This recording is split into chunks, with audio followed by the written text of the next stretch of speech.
এক মিনিট থামুন। শহরের কংক্রিটের ভিড়ে এমন দৃশ্য হয়তো অনেক দিন দেখেননি।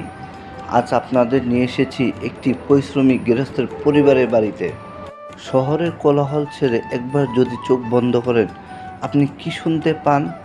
আমি শুনতে পাই ঘন্টির মিষ্টি আওয়াজ, মুরগির ডাক আর কবুতরের ডানার ঝাপটানি।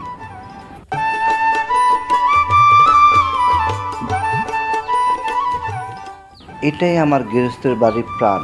না, এরা শুধু পশু পাখি নয়, এই বাড়ির চিরকালের অধিবাসী। দেখুন, এই যে আমাদের বাড়ির বড় গাভীটি, নাম লক্ষ্মী। সকাল হতেই তার ডাক শুনে ঘুম ভাঙে। দেখুন না, গরুটা কত শান্ত। এই গরুটা কিন্তু শুধু দুধ দেয় না, দেয় আমাদের ফেলে দেওয়া আবর্জনা একটি ব্যবস্থা। ওর পেছনে দাঁড়ালেই যেন বুঝতে পারি কত দ্রুত ছুটে চলা জীবনও যদি একটু থেমে দাঁড়ানো যায়, জীবন কত মধুর।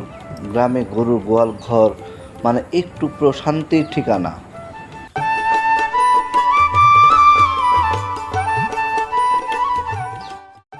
এবার দেখুন উঠানে ঘুরে বেড়ানো দেশি মুরগিগুলো।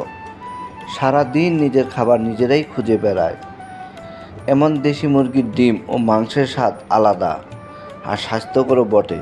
এই দৃশ্যগুলো গ্রামের জীবনের আসল সৌন্দর্য। আর দেখুন, এক ঝাঁক কবুতর, কি অপূর্ব দৃশ্য। কবুতরের ডানার শব্দ আর উড়ে যাওয়া মুহূর্ত যেন মনকে অন্যরকম শান্তি দেয়। অনেক পরিবারের শখের বশে কবুতর পালন করে, আবার অনেকে এটিকে আয়ের উৎস হিসেবে বেছে নেয়।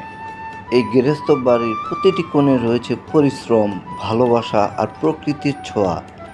এখানে নেই শহরের কোলাহল, নেই যানজটের শব্দ, আছে শুধু পাখির ডাক, সবুজ প্রকৃতি আর শান্তির জীবন।